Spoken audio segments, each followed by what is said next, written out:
All right, Madison, let's talk about it. Let's talk about it all. Dude, that was a good intro. Well, are you guys on the edge of your seat? What the fuck? You really let I me. had I got nothing. nervous. I was like, excuse me, where's my partner? I feel like I was talking to a sorry. wall. I was just like, I need to give it like a pause for dramatic effect. And then nothing came to mind as like a witty comeback. So I just had to be quiet. That's how well my brain is working today. Yeah, mine's a little off the mark too. I don't know. We'll figure it out as we go. Hopefully it's a great episode. It will be great. Only time will tell. Yeah, that's true. But something we've been getting asked, well, actually something that you've been getting asked a lot recently. Yeah. This is like a you direction. That's true. What's it like having Tess's boyfriend over all the time? Or the question is Tess's boyfriend over all the time? Yes. Those are the questions you're getting? Yeah. And so I've been telling Tess about this constant theme that's been happening. Is it recording? Does it feel like it's like really echoey? It is, but that's just in our heads because we're hyper aware of it. Oh my God. Okay. It won't be echoey. Continue. Okay, so I was telling Tess about this, and it is a constant theme. Like when we first moved here, I felt like a lot of people in my life were just like, oh, is Phil over all the time? And I'm like, well, yeah. Tess and him were dating, like thinking nothing of it. But then when it was like the fourth person within like 3 weeks to ask me that, I was like, hold on a minute. Yeah. Like what's going on here? So we just want to talk about it. Like what is going on? Because this is a question that we're getting more than once, more than 3 times, more than 4. Right. So I'll just first start off by saying, when you get this question a lot, then you start to think, okay, why is this pattern present? Like, let's analyze this, which maybe this is a strictly Tess and Madison thing that we do, is just overanalyze things sometimes. But I'm just curious, like, what is going through these people's heads when they're asking these questions? And since it was from like a wide variety of people, like we probably can't think of exactly it, but you kind of at first take it personally a little bit. Okay. And explain by that, yeah. I mean, I thought about it was that then I think people make assumptions about like Tess and like our relationship. And then I think about it like at an individual level. This is really overanalyzing it, but then I think of it as an individual level of like making assumptions about me and then about you. Like you can't, like your time management skills aren't very great, and like I maybe don't stick up for myself and communicate that you're spending too much time with Phil. So they're asking like, oh, how's that going? Yeah, like is everything okay over there? Like, is your relationship jeopardized now? And I'm like, no. Well, because it's come from people who are like much older than us and married. It's come from people who are our age and single don't know us at all. Yeah. So it's been like a as you were saying, a wide array of people asking this same question. And it does make me wonder where's the root? Right. Are they asking you if you're okay with living down here, and what's it like having a third around all the time? I don't know. Yeah. Well, and the point of us saying all of this is that we were then saying that Tess and I are essentially an untraditional household. And even when we first moved in together, like a year ago, people were questioning that decision. Like they're like, oh, 2 best friends, like who have a podcast together and you work like in the same industry. I don't know if that's going to work. And we were always just like, okay, we'll watch it work because we're different. Mm-hmm. And so with saying that, I'm just wanted to talk about like, how is our relationship different? Like how can someone be successful if they're in a similar situation that we're in? Okay. So basically, how are we balancing keeping our friendship intact now that we like one of us has a serious boyfriend? Mm-hmm. How are we keeping our business side and like our playtime, all of it? How are we keeping it all going? Right. And I want to say like the first pinnacle of this whole thing working out as well as it is communication. Yes, of course. Like, I think that if you make assumptions about how the other person's feeling, or you are just not really telling someone how you're doing and what you need, then you're going to lead yourself down a tricky road and not be able to sustain any of it. Yeah. And I think you and I do a great job at telling each other like what we need. For example, I asked you how your weekend was. You were riding solo. You went back home this weekend. Awesome. We talk about that and how it feels. Then during the week, when it's the three of us, I try to check in with you. How is it? Hey, is it okay if Philip comes over tonight? Because he's here a lot and we love it, right? Yeah. And so, yeah, I totally love it. No, yeah, I'm just kidding. yeah, we love it. Fuck him. No, I'm just kidding. No. I think also the fact that you guys are like your own set of best friends is really helpful too.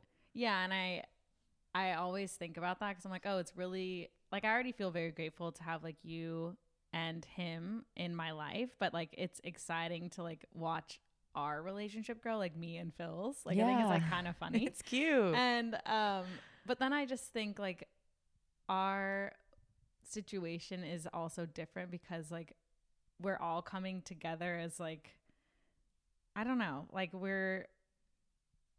I don't know how to explain it, but like we all communicate well, but we're also like very chill for the most part. Like we have our moments obviously, but in terms of like kind of we don't compete for like each other's attention. Yeah. And I think that's really helpful.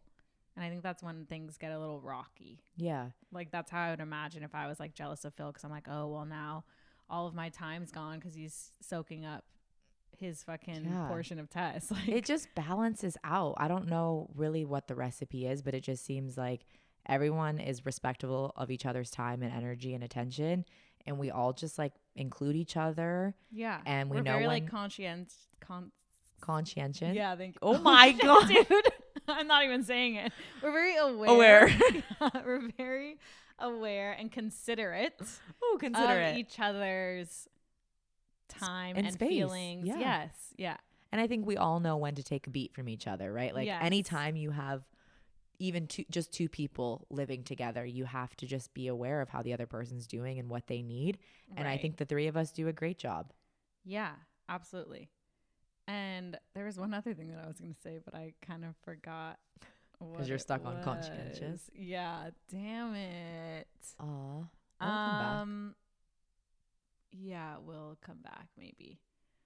But I just think that anyway, that topic is worth talking about just because like maybe there is a traditional way that like people view like, oh, best friends in business and all of that. And I'm like, you can be successful even though like the status quo may not be successful in that regard, you know?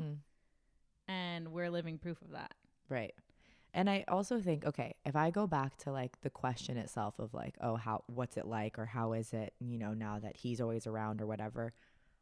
Oh, I remembered. We have, okay, go on. No, go. No, okay. I we have like a shared goal, right? Like we all want each other to be happy. We want our relationship as friends and business partners and roommates to be really successful. You want happiness between Philip and I as a couple. Yes. And I want you guys to be best friends. So we all have like the same drive for peace and happiness. Like no one is jealous of each other. No one is like competing. We have shared time. And I think that is like number one. Yes, definitely. And also coming from my end, like I'm very aware that your relationship with Phil is completely different to mine. So I think that's also why I never feel like I'm in competition with him. Yeah. Because how could I satisfy that within you? Like that's a romantic partner, you know? Right. And then that's to my other point, the one that I remembered is that I try to do this in life, but like especially with like friends when they get a significant other is that I don't hold like too tightly on to what I define our relationship to be. And so when it looks different some days or like I don't get as much time with you that I usually used to have, then I'm not sad because I'm just like, well, it ebbs and flows. And also like, that's just a part of life. It's like things change, but you can still have a special relationship with someone. Yeah. I think that's a theme though in a lot of like interpersonal relationships is whenever someone gets a new friend and they're your best friend, you're like, what the Dude, fuck? I seriously. You have other friends than me? I used to have such a problem. Did you have a problem? Oh, you mean did I have Nina, a problem? If you're listening to this, seriously, my childhood best friend Brogan, like we did everything together. Okay. Literally everything. And when we graduated high school, like things just started to look different. We were kind of like trying on different personalities and like hanging out with different groups, whatever. And I literally moved to a different city. So I wasn't seeing Brogan every day. So naturally she got other friends in town. naturally, as one should. Like, exactly. you're not waiting for me to move back, you know? Yep. And it's so weird.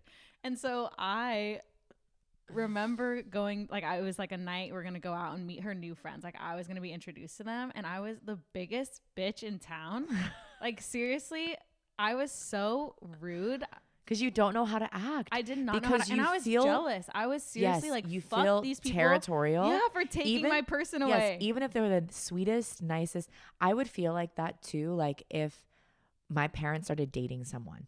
Yes. Automatically do not Fuck like them because because yeah, that's my mom that's and my or dad. my dad Yes. and no one's good enough for them. Absolutely. So how could my best friend have other friends that love them and care about them and have the bond that we have? Right. No and way. then I thought, but it was like immediately I'm like, I'm being replaced. Like this is them replacing me. Mm-hmm. Yeah. That's that's definitely very immature. Yeah. And I realize that. Well, and we're not like that anymore. No. If I was, damn, life would be different. I don't think I'd have any friends.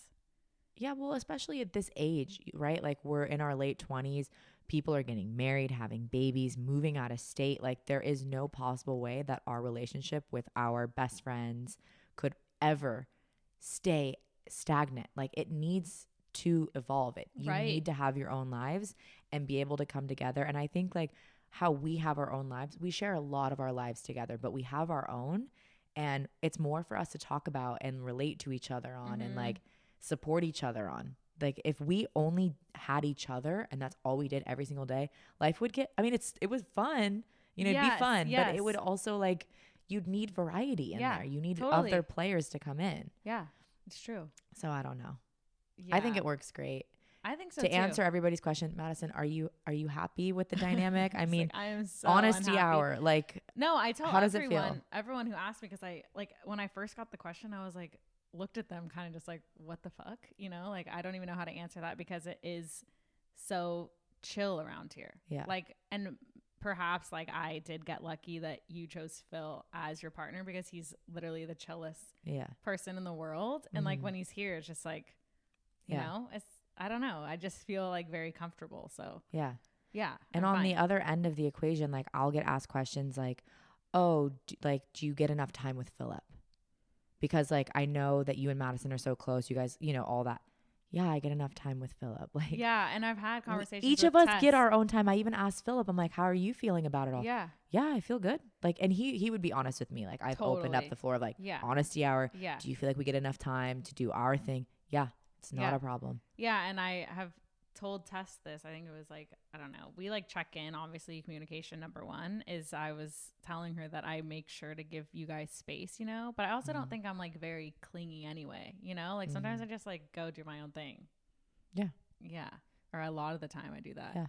I would not say you're clingy. You get invited a lot because we do fun shit and we want you to be a part of the equation, but we also make sure that we spend our own time just because in the past, I have been in a relationship where I did not have any alone time with my partner, and it did not go well. Like if you're always around other people and you never get that chance to be your own little dynamic, it just like the same way I carve out alone time with you.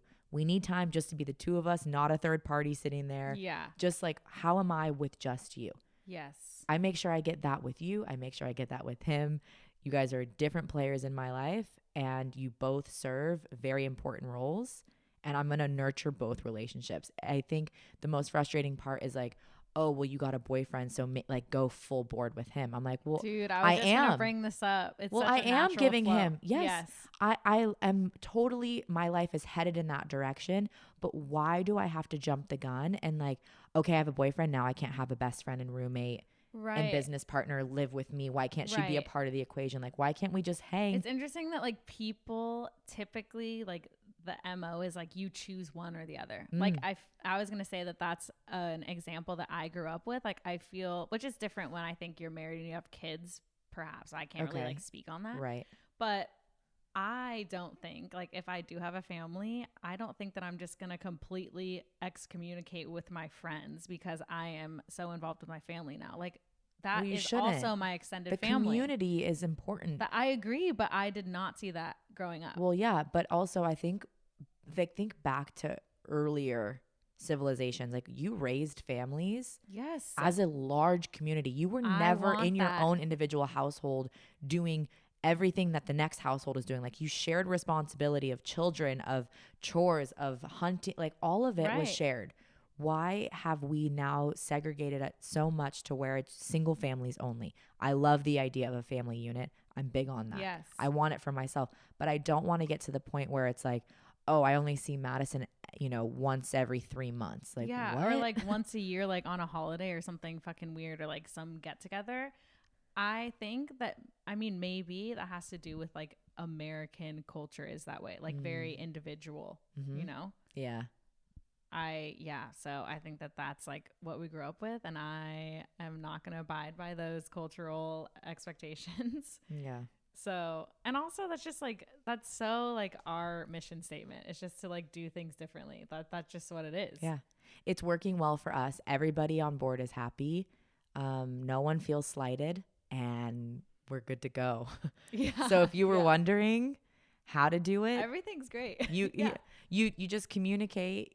You hold space for each other. You make sure everyone's good. You make sure yourself that you're okay, you're happy, and then just enjoy it. There's a very small window in our lives, I feel like, that we can do this, that we can live together. We don't have kids. Like our responsibilities are pretty minimal.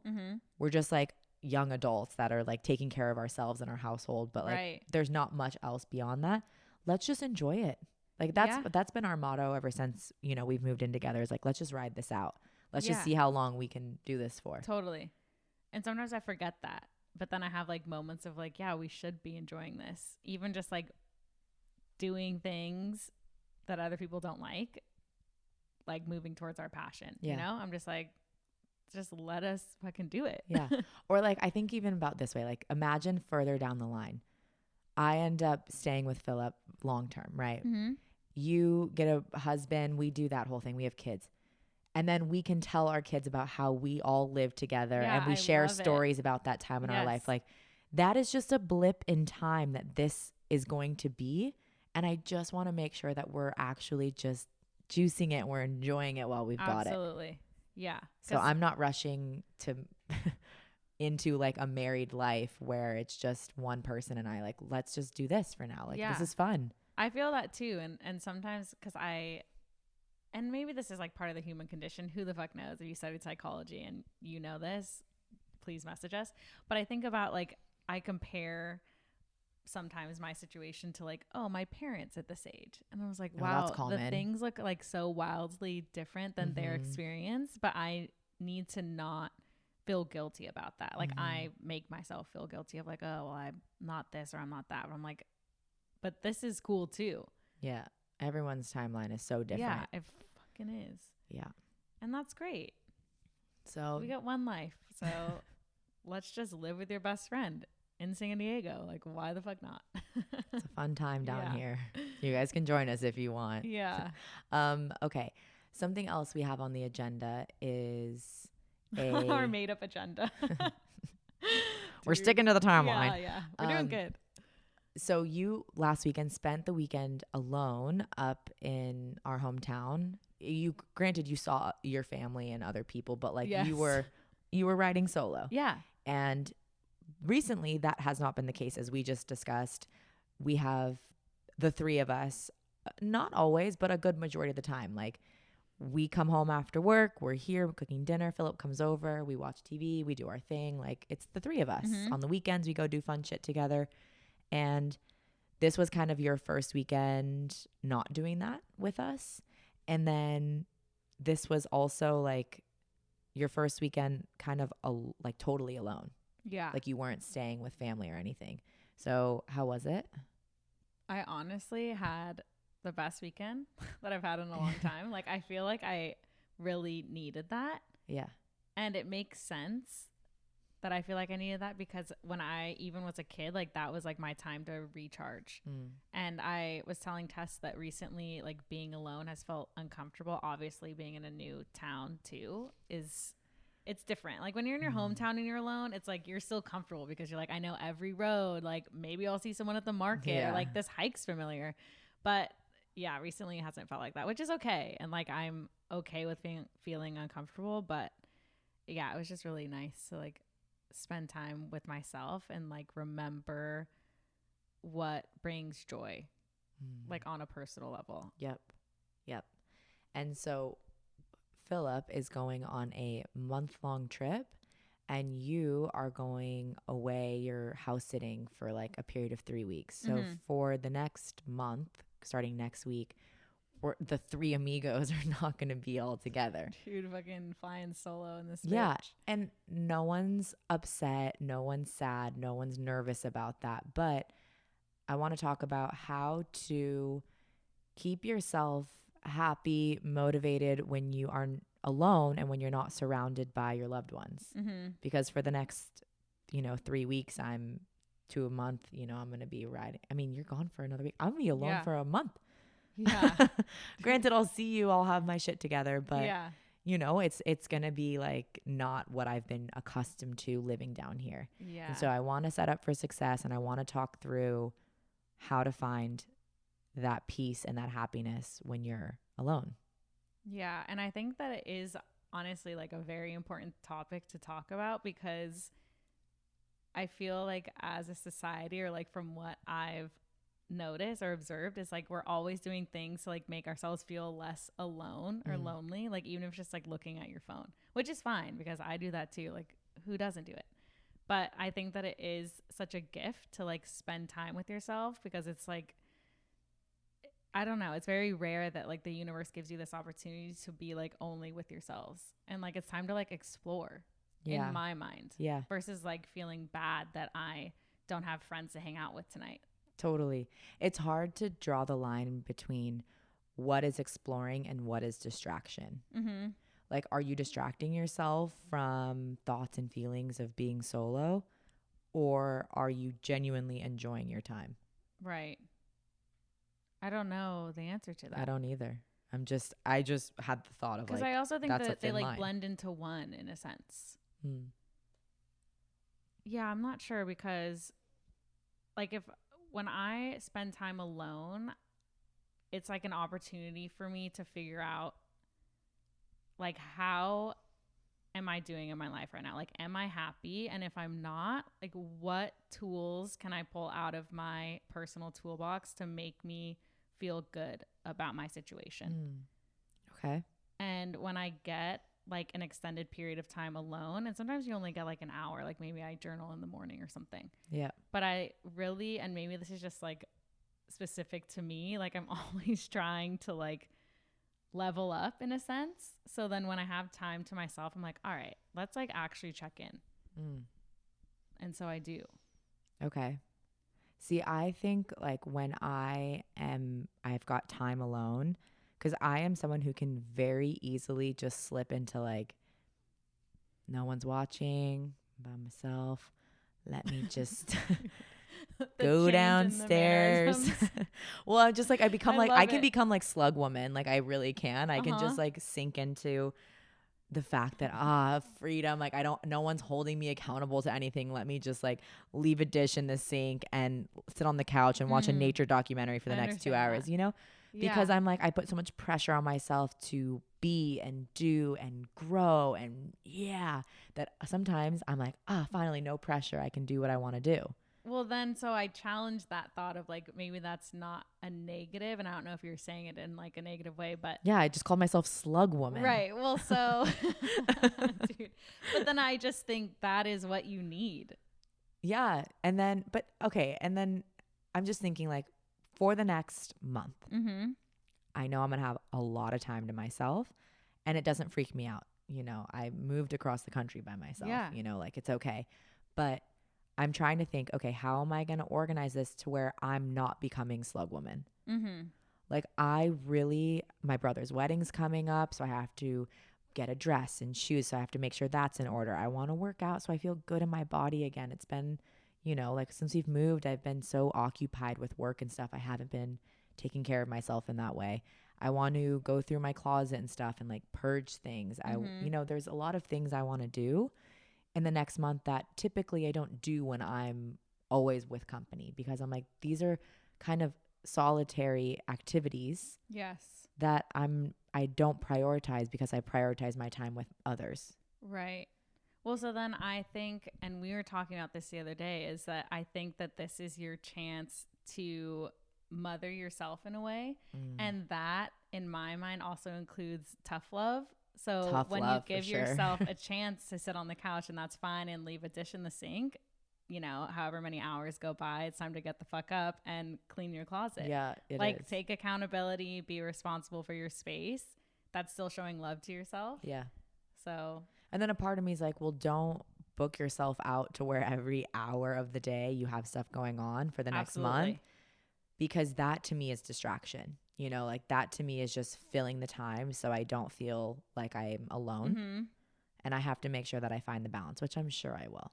Totally. There's no possible way I'll have enough projects to keep me going. Dude, honestly, you could. Like, I could think of a million things. But yeah, and then it doesn't compile feel that good with work after a while. Yeah, it does not feel good after a while, because you're just like, at what point am I going to allow myself to rest and sit on the couch and not wash my dishes from dinner? You know? And I was thinking about that too. Like, when I have time to myself, like I was saying, I really get to check in and see like what's missing or what I need more of. And over this last weekend, I feel like I'm noticing how important rest is. And even just with like amplifying this is going to get like maybe a little bit deep, but I seriously, like, when I have time alone, I like fucking get in each dark crevice, you know, like I'm like, let's fucking do this. Like, what can I find out that's missing? Like, I just love it. So I was thinking, I was like, well, I recently have been like really getting into like feminine energy, or like what helps me to feel feminine, because I like love being a woman and I want to cultivate more of that. And like, if I'm trying to have a family when I'm older, like all of it, I love fertility awareness, like all of that shit. And rest is really important. And that is something that I gave myself a lot of this weekend, even though I was still like hiking and I was out in nature. Like, I was still very chill, and it was like the happiest I've been in a really long time. But then I was thinking, like, you can take rest and like be calm, but still be very productive. But I'm not trying to be overproductive and like heighten my masculine energy, because that's not what I want. I'm just taking it in. Yeah. Well, no, I'm comparing it to like how I was yesterday, and I actually got told, please just sit down. Like, please just like, please leave it and just please sit down with me and enjoy this. Because I was like, I got to get this done. I got to get this. And I was sending it till 8 p.m. And then I sat down. I'm like, wow, it feels so good to sit. Yeah. And he was like, yeah, because you haven't sat all day. Yeah. We've been going for over 48 hours. You haven't stopped. Please just relax. Yeah. Well, and then I was thinking about like, in America, or at least like where we live, like we're always trying to be the next best thing, which I think like we can still achieve by slowing down and coming back to like our roots of like what feels good, and like acting off of intuition versus trying to be like, we've heard this before, but trying to be like little men. Like, I am not trying to do that ever. Like, who am I to think that I can compete, or not even compete, but just like be on the same cycle as like a man who can be productive 24/7. I just am not that way. And I don't, And that's why I feel so fucking exhausted some days, because I'm like trying to be that ideal. And I'm like, but that's not me. So how can we be successful, but on Madison's timeline? With consideration of others, obviously, but you know. So food for thought. Yeah, it is. I have nothing to reply back to that, because I need to go in and do my own. Yeah. Every time we sit down, I'm like, God damn it. Stresses me out. No. But then I also think like, and Tess and I have been like hard on ourselves recently, because we're like, go, go, go. And we've been tired. And then it sometimes doesn't give us a chance to think about like our podcasts. Like, we just don't like have a moment, and we're just so exhausted that we can't think of ideas, and then we get hard on ourselves. And so then I think when you have time alone, you'll see like ideas just flow right out of you, and not even like thinking like, oh my God, I need to come up with an idea for this week's podcast. No, it just comes to you like, because there's less noise. Yeah. And you're sitting there, and I'm just like, and I have my journal next to me, and I always bring like a book. And I'm like, okay, like one of these two things I can do. And I'll just like think of shit during the day. And I'm like, I need to write that down. And it just like flows so effortlessly. And I'm like, that is like the state that I always want to be in, is like that flow and like effortless success. So Solitude is fucking awesome, in my opinion. Yeah. And you can really take advantage of that and just view it as a gift versus something to be afraid of. Right. Okay. Well, we'll see how it goes. It's gonna be great. I'm excited. No, I'm if I sound like I'm nervous at all, I'm really not trying to put out that vibe. I don't think it sounds like you're nervous. Okay. No. All right. Well, I feel like that's a good chat. Now you guys know that everything is fine over here and there's nothing to worry about. And you know that, we're going to fly solo for the next month and it's going to be really cool. Yeah. And that's like, with a grain of salt because I'll still be in town. I'll just be like a different house. Yeah. Yeah. So weird. What if I see you driving on the street? Oh, yeah. Just like tear. No. Okay. We've got some stuff to leave with, right? Yes. Okay, here we go. Okay. Some inspiration to end the podcast with. Also, wait, sorry, I shouldn't have given that to you yet.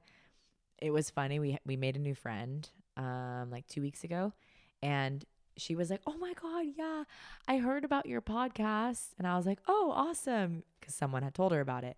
And then she's like, "I also heard that you got a new sponsor. That's awesome." She was dead ass serious. That we got a new sponsor. Really mad at that. No, she hadn't heard it. Oh, okay, good. She heard someone said, "Oh yeah, and I heard they got a new sponsor."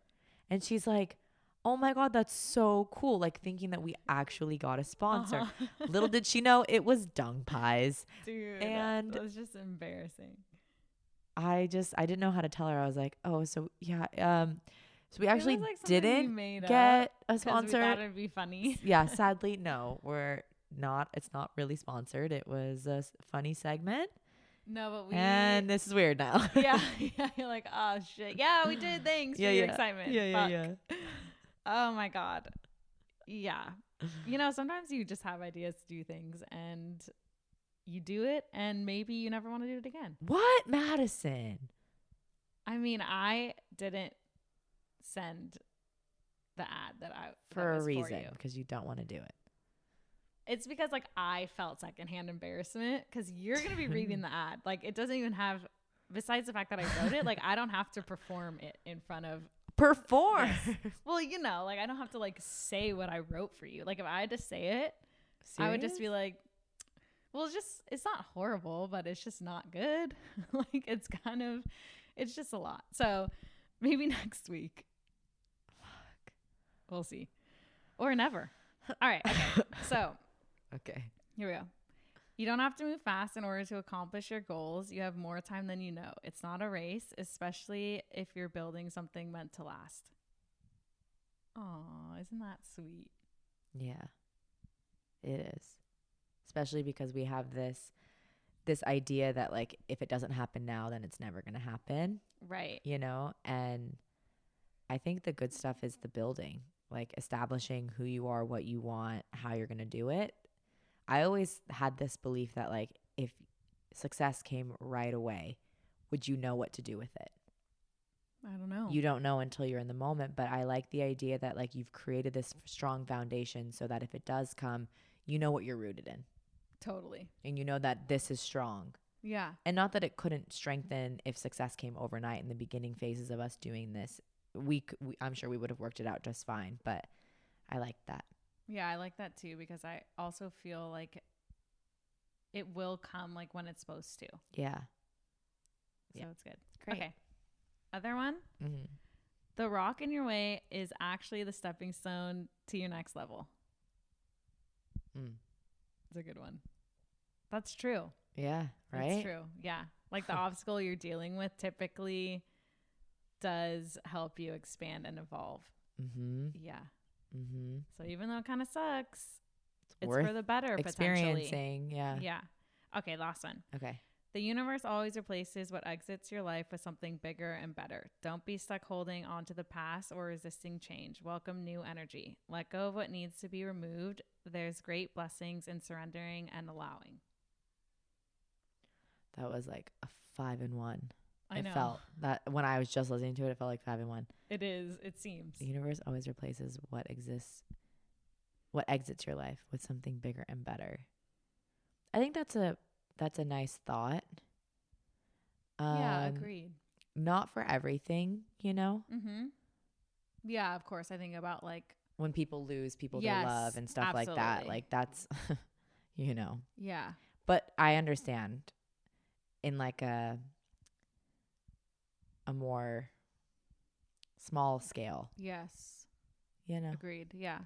I think this is like would be helpful for someone who is like going through a breakup, you know. Mm-hmm. Like, oh, they exited your life, something bigger and better is coming. Totally. And you're like, yeah, or like someone who gets fired like from their job. Yeah, absolutely. I think the part of that I like is the surrendering and like allowing, because I think that's like something that I'm working on is more so surrendering, because I like sometimes do have a really tight grip onto some things, but since we know change is a constant, like I just need to surrender to it while doing my best, and then allowing space for what's to come.